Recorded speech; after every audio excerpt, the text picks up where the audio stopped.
You have to pick a path of discipline. I found that nothing in life is worthwhile unless you take risks. Nothing. Motivation is a feeling that comes and goes, and it doesn't matter whether it's there or not.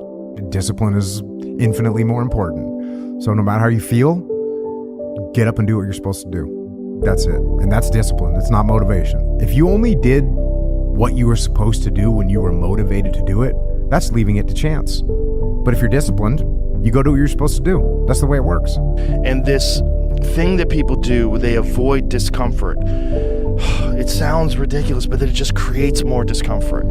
You don't realize that in embracing discomfort and forcing yourself to do something very uncomfortable that you can control, like an ice bath, like a sauna, like a run, like a workout, you are eliminating another form of discomfort. I torture myself physically. I'm always working out. I'm always exhausted. I'm always taking ice baths. I was in the sauna before I got here today. I'm always doing something. Always. I never have a day where there's not some kind of struggle. If I have a day where I just lay around, I'm like, this is weird. Like, it's one of the things that I have to do on vacation. When I get up in the morning, whenever I'm on vacation, the first thing I do is work out. I'm like, I gotta do this, otherwise I'm not gonna be able to enjoy this time off with my family. I gotta get up before everybody else, and I gotta work out hard. Look, when you're a kid, you're all potential. It's chaotic potential. It can manifest itself in any number of ways. And maybe you don't want to give that up. So you're like Peter Pan. You want to be a kid forever because you don't want to give up the potential. And you look out in the world and all you see are Captain Hooks, who've lost a hand, who are chased by death because that's the clock in the crocodile. It's already got a taste of him. He's terrified by death and he's a tyrant. Well, I don't want to grow up to be that. So I won't be disciplined at all. Well, that's no good because the way the potential transforms itself into actuality is through discipline. Our minds are like a fucking garage.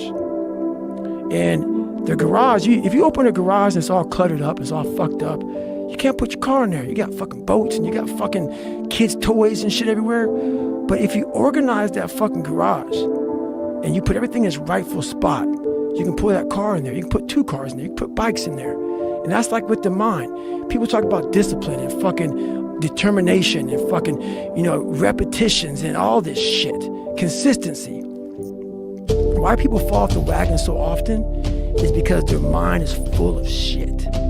There's no room in that mind for discipline. There's no room for consistency. They may do it once or twice, but then the mind takes over and that cluttered fucking garage comes in, and then it's like a circuit breaker, man. A circuit breaker just overloads and it fucking sparks. And our minds, that's our mind, man. It's like a fucking circuit breaker. There's so much shit in it, you keep on loading it, you can't put any more into it. Clearing space in your fucking mind so then you have room for all those discipline. Waking up early, taking those, because they do mean something. But we don't get to that fucking dark matter that is keeping you from clearing out that mental garage. Well, I don't know what to do. It's like, that's okay. Nobody does. Go do something. Do the best thing that you can think of. Put the best plan you have into practice. It's not going to be perfect, and it will change along the way. But it will change partly because you become disciplined pursuing the path. And as you become disciplined, you become wiser. And as you become wiser, you become able to formulate better and better plans.